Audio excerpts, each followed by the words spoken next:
Hey, Sun Devil fans, Brad Denny with 3TV, CBS 5, and the Speak of the Devils podcast here. Welcome back for another episode of the Speak of the Devils Sit-Down series, where I bring you in-depth, one-on-one conversations with key players, coaches, and other figures within Sun Devil athletics. Over the last 15 years or so, a self-described too short and too slow linebacker from Chaparral High School has risen through the ranks and is now the face of Sun Devil football.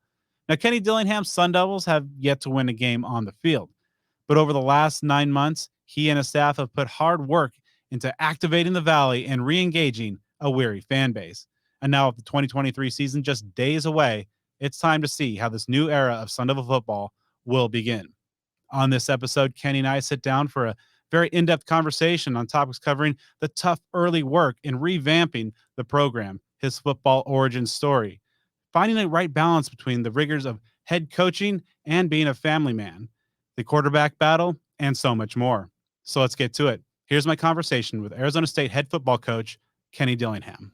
All right, Kenny, so I got to get you on the record to start off. I mean, I've been hearing stories that you played a round of golf with some of your players using only a putter, including like some 150-yard drives. I mean, what's the reasoning behind that? That's like the madman behavior. Yeah, if I can't hit irons. So if I'm not hitting my irons and I'm actually trying to win, I'd rather hit 3 putts, 450, get on the green, 2 putt, and get a bogey.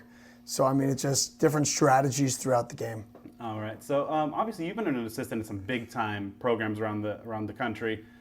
Making the jump up to the head guy, what have been kind of the biggest differences in terms of just, being the guy leading the program versus, kind of one of the key parts below it? Yeah, you just can't get as involved in the X's and the O's if you're worried about the big picture.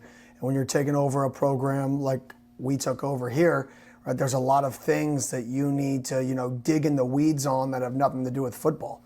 So I've been, digging in the weeds on why haven't we won at the level that, myself as a fan growing up here believe we should win at.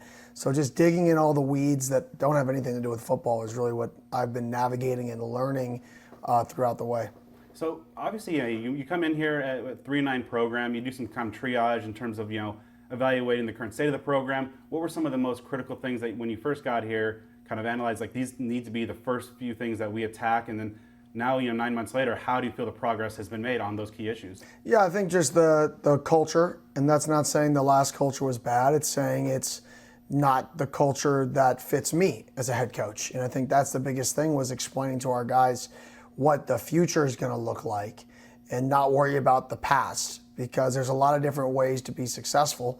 And this is what I believe is necessary. So getting in the weeds, explaining to guys that we're going to work really hard, we're going to have a lot of fun, that we're going to be good people on and off the field, and that you better love this. And it's going to drive me absolutely insane if you don't love this. So if you don't absolutely wake up every day wanting to love football and showing up and have a smile on your face, this is not the place for you. How much have you slept since you got the job? I mean, obviously a lot on your plate, running around just the football side, of course, the activation of the Valley. What's like a typical day in your life? Depends on the time of year. I mean, we're getting into a time of year, and in fall camp, the time of year, it's pretty strenuous. I couldn't tell you the exact hours, but you're, in the office at 5, out of the office at, 10, maybe 10:30. Some days a little earlier, some days a little later. So I think it's definitely when you wear a lot of hats, you got to still wear each hat for long enough. So I think that's kind of what I'm trying to balance, is how to still be involved in the size of the ball that I want to be involved in, but also have great input in all 3 phases, including the culture of the team, which is the most important thing. Speaking of that balance, talking to players, they like that so far, the balance between, very competitive atmosphere, but also very fun. I believe, we're going to have the most fun while working the hardest of any in the country. How is that, like, as the leader and kind of the trendsetter in there, how do you find that balance? Is that something kind of it's been come naturally, that's something you've kind of gotten from your previous stops, or is that just kind of something that... That's just who I am. So that's just how I've always been. And I always think that, when leaders get exposed when they're fake. I think that's the number one thing of leadership, is you have to be genuine and real. And if you're not, you'll be exposed. And once you're exposed, you're now a fraud. And then it's over. And I think for me, it's always, well, you know what? This isn't the culture or the model that anybody I've ever worked for have had.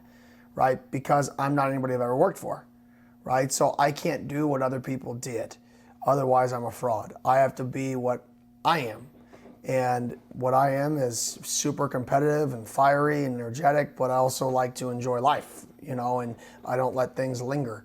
And I think that's the culture that we're trying to build here, is just have a lot of fun working really hard. And that's simple. And if you do things right, you're going to love it here. If you do things wrong, you're going to be held to a really high standard. And it's not me punishing you. It's you understanding that you didn't do your end of the bargain. I think those are two different things. So obviously, the activation of the Valley has been a key focus, and specifically, looking at the high school football scene, the coaches, the community, relationships between ASU and that community has been a little frayed in recent years. But obviously, with the new focus, 9 months in, how do you see some positive gains there, and probably some areas that you have identified as still some work to be done? Yeah, I think there's huge positive gains, but people have to remember recruiting is not a 3-month, it's not a 12-month thing. If you truly recruit a kid, you're recruiting him for 3 years, right? You're at least 2 years. You're at least talking to kids for 2 years. So to think we're going to come in and instantly, make a strong impact is kind of unrealistic. It takes multiple years before you can actually create that impact that you want to create, because you built those relationships. So I think we're trending in the right direction for this year's class, but more importantly, future years' class. We're trending in the right direction. And I think, you're only going to get more returns the longer that we continue to invest. All right, so Kenny Dillingham has made Czar of college football. You get to make 3 changes to the sport at any level you want. What are 3 things that you're making happen? One, all pregame has to be train, right? I think that'd be good. No, I mean that not really. That's just somebody randomly asked me, what's my favorite music, and I'm like, I don't know. And Train was playing, so I was like, Train, whatever. But what's the real answer then? Yeah, I don't really know. I just listen to all genres. I don't know artists. I know music. I know songs. Okay. So I just like a whole bunch of different, big variety guy. Okay. So, but I would say anything for the players. I don't have a magic way to fix it. I would say anything that involves helping the players. Bottom line, end of story, helps the players. That's it. Coaches, guess what? Every coach chooses to do the job they want. So coaches that complain about the rules, complain about how hard it is, complain about the hours, don't do it. You choose it. It's the players who we owe it to, that everything that we do should help them, and help them not just be successful in football, be successful in life. So I would say if I was the czar, right, of college football, I would make everything for the players. Any rule would be for the players. It wouldn't be for competitive balance. It wouldn't be for anything other than how do we help student athletes. So you've been at Auburn, Florida State, Oregon, some of the true blue bloods in this sport. You've seen what big time football is, and some the highest level that it can get to. How can you as a head coach kind of ensure that your university is giving the football program the resources, the support that it needs to compete at that level? I think honesty. I'm not one to shy away from a fact, and I'm not one to, I think it was the other day I was retweeting that we were the lowest budget in college in the Pac-12 for recruiting, right? And I was retweeting it. Well, we're not the lowest budget anymore, right? We're up. Our university, our athletic department has stepped up, and they're trying to get us back, to an upper echelon program. So I think just the honesty and not having to ruffle feathers, but not everything is going to be roses and candy canes. You're going to have really hard, factual conversations with people to explain situations. And I think that's one thing I'm not shy of, is I'm never shy of telling the truth. With my players, with my staff, with anybody who asks me a question, behind closed doors, I will tell you exactly what I know is the truth. And we can either hit those standards and try to hit those goals, or we can't. And that's our decision, but at least I'll be honest and upfront with what it takes. So in making that move from an assistant to a head coach, now obviously you have a staff that you're overseeing.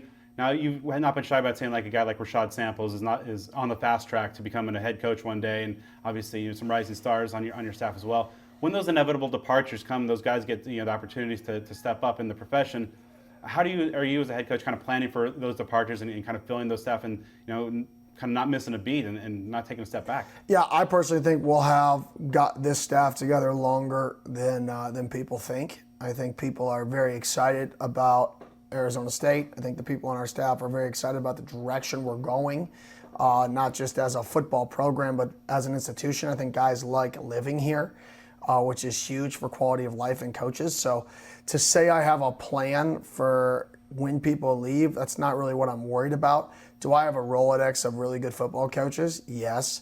Am I worried about that at all? No, because I think our staff wants to be here, and that was one of the reasons I hired the staff I hired, is people that want to be here and want to build this thing together. 33 years old, obviously a very intense job of leading a Power 5 football program, but also you're married, you have a young child. How do you balance the intensity of your job with just kind of the balance of being a family man? Yeah, well, I'm actually going to eat with my wife and the little one right after this podcast at 12 o'clock, right? So right from here, I go straight there, 12:05, 12:10, whenever this ends. So, I mean, my wife is dedicated to making sure that I see the little one as much as possible. I see her as much as possible. And then just do whatever I can when I have those moments to make sure I'm around them, because it is a time-consuming job. And you have to make sacrifices. Anybody who says that you don't make sacrifices is just full of crap. There are sacrifices made, but what sacrifices am I willing to make a little bit away from football? Or maybe I don't get my 30 minutes of I'd like to do nothing time, and I have to lose that and hang out with the fam and go to lunch, right, instead of decompress, right? What are those times that I'm sacrificing that's me time to be around them? And then how is my wife finding ways to bring the little one up here more? And I think that's something that we have a really good plan for the season. So on a kind of similar note, how do you decompress when you do get those moments where you don't have to sacrifice the 30 minutes? Like, how do you kind of reset after the intensity of football and just life as a family man? Me is play chess on my phone, play Risk on my phone, play spades on my phone, play dominoes on my phone. Do something that's just, thinking about something else, because that really is what relaxes me, is getting my mind off of my obsession with football. So when I get free time, if I'm just laying somewhere watching TV, that doesn't distract me. That doesn't pull me away from my thoughts of football or what I can do better, right? I need something competitive that I want to win in that can truly pull me away. And those things distract me and really kind of decompress when I get to just lay there and do something like that. So you mentioned during the introductory presser that you reconnected with your love for Ajo Owls and just being back home in the Valley. Obviously, what other places or just kind of things that are about Valley life have you really kind of been able to reconnect with and enjoy over these last 9 months? I mean, just all the places I grew up going to, restaurants, you always, regardless of where you go, your taste buds are always somehow conditioned to something that you ate growing up. And everybody else may think it's disgusting, but when you eat it, it's the greatest thing on the planet, right? Because it just gives you those emotions of, I came here after a Little League game, or I came here after we played Shadow Mountain High School in a football game, whatever that is. So I think all of the restaurants, and then just the comfort of, it sounds, kind of stupid, but knowing your way around, and just knowing the city is just relaxing. Like knowing how to get places and drive places, and that if you drive this way at 5:30 at night, good luck to you, right? But knowing the shortcut to get around it, not having to put it in your maps, just being able to be functionable without having to really think is relaxing, because it's a lot less stressful. And I think when you're doing all that, it seems like a little thing, but it actually is another way to kind of decompress when you're just driving, but you know your way to manipulate the city, and it's just a relaxing situation. How did you first get into football? What was your entree into the sport? Obviously my dad and my family, but coaching. I mean, my dad coached me in Little League and Pop Warner and Northeast Pop Warner and all that. So just getting into that and just being around my family. And then into coaching was Coach Regal. Yeah, and so obviously, at Chaparral, kind of obviously the unfortunate injury kind of led you down this path. But prior to that injury, what's the scouting report on Chaparral linebacker Kenny Dillingham? Oh, short, slow, unathletic, not scared to hit you, but he'll hit you low because he's not big, and likes to blitz and time the snap count. That was really my thing that I did, was I tried to time the snap count, blitz an A-gap to the center snap hand. That was kind of my sweet spot. So, it was obviously before the injury and kind of the pivot to coaching. What were the kind of the life aspirations, the life goals? What did you want to be when you grew up? I wanted to be a lawyer, right? And then I got into coaching and I really liked it. And then I said, okay, well, if I want to coach, I should probably do something that my work hours aren't restricted. So then it was, okay, real estate agent. Okay, I can work my hours around that. And then because nobody said I could coach college. I didn't have any connections to college. I didn't play college. So the odds of getting into college are, next to very, very limited, right? So I was more focused on high school and what I could do professionally to, be a high school football coach in Arizona. And then I got my opportunity here, and the rest is history. So, when your first go around on the staff here as an assistant, what were kind of the biggest takeaways of getting this chance at your alma mater? Do things right. Coach Norvell is a perfectionist. Coach Graham was very, very demanding, which was great. And I just learned that just do things right. I tell the story of the time that I had to make a script for practice. And it was the first time I had to make a script. And, a script, you're typing out 85 plays. You're typing out individual. This is like a 3-page paper, right, when you make a script for practice. And I remember staying up till like 4 a.m. to make this thing perfect. And I've checked it 7 times, if not more. Come in, Coach Norvell asks, hey, is it perfect?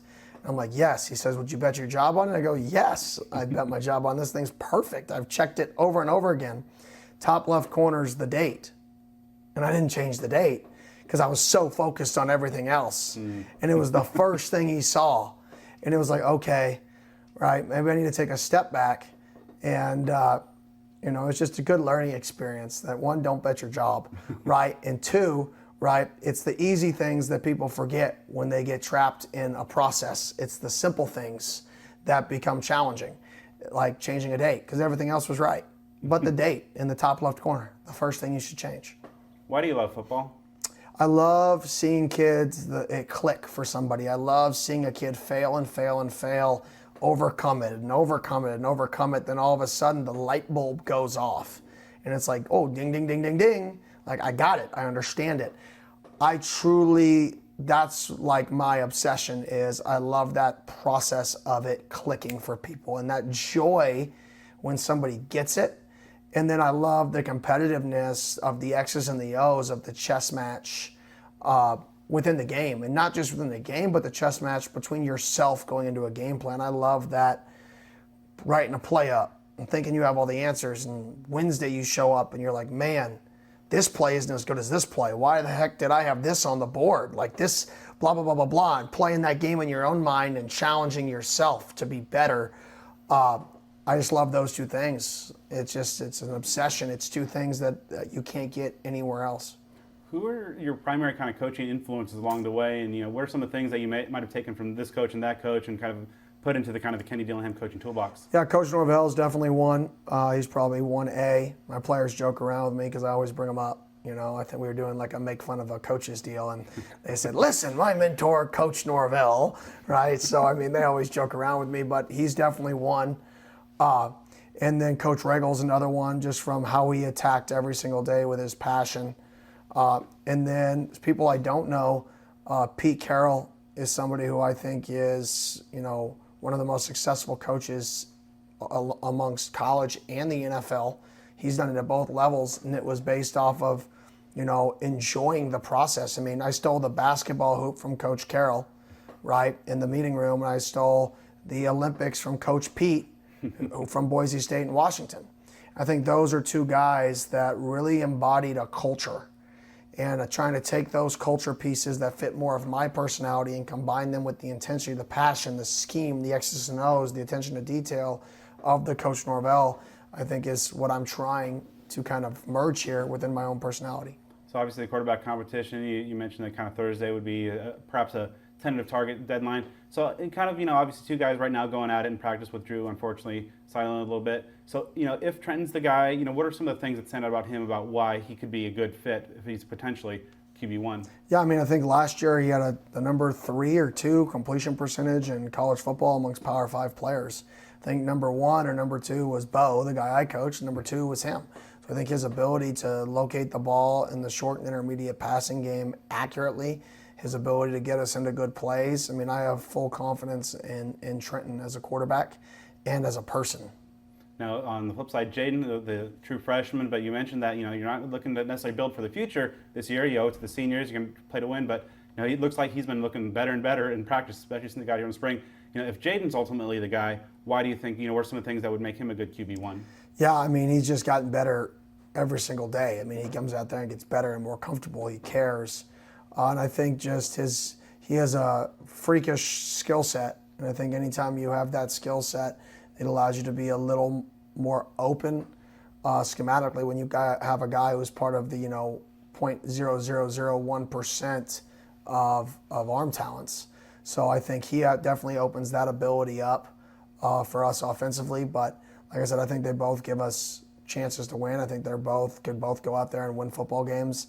And I think Drew is kind of a combination of them both. And that's a guy who's done it, won games at a high level, has shown unbelievable progress from spring to fall. His growth was unbelievable as well. So I think all 3 of those guys give us a chance to win football games.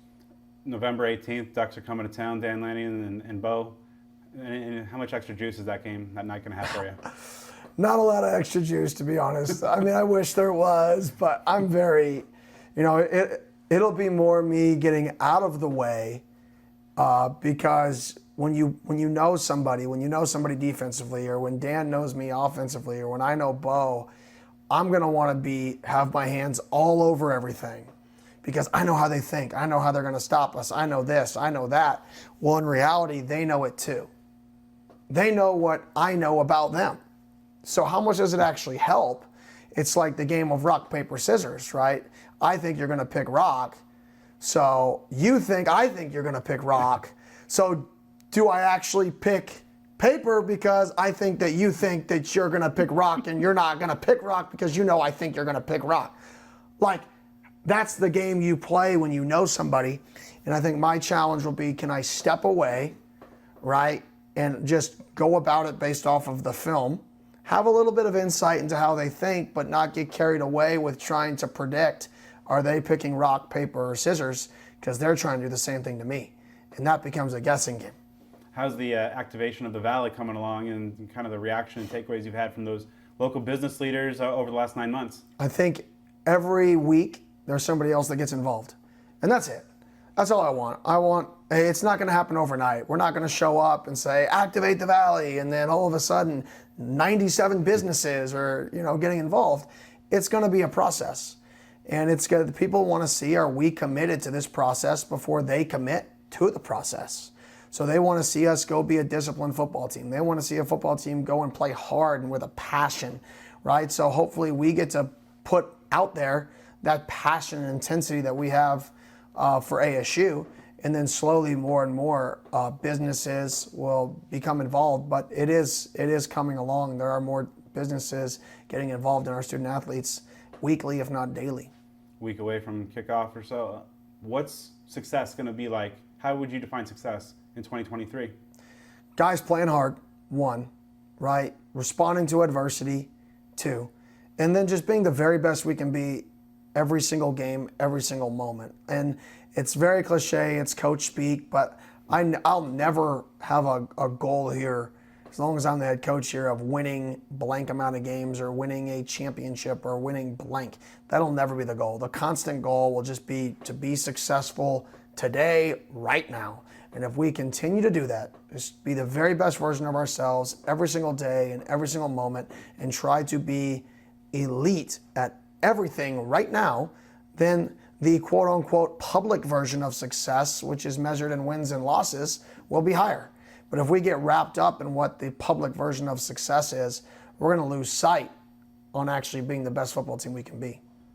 Whether, in 10, 20, 30 years down the road, whenever your time at Arizona State is up, what do you think is the ultimate measure of success of your tenure going to look like and be measured on? How many guys come back around the program? I think that's it. I think when you come to a game in 15 years, 10 years, 20 years, and we have 300, 600 former players coming to a game, okay, so I was successful. They felt connected enough to this place to have a passion and a pride coming out to practices. They poured enough in that it still matters to them. So I would say how many guys come back and stay involved in the program will be my measure of success, because that also means they're successful in whatever they're doing, that they're staying the course, staying the vision, and living it. So that would be my measure. And last one for you.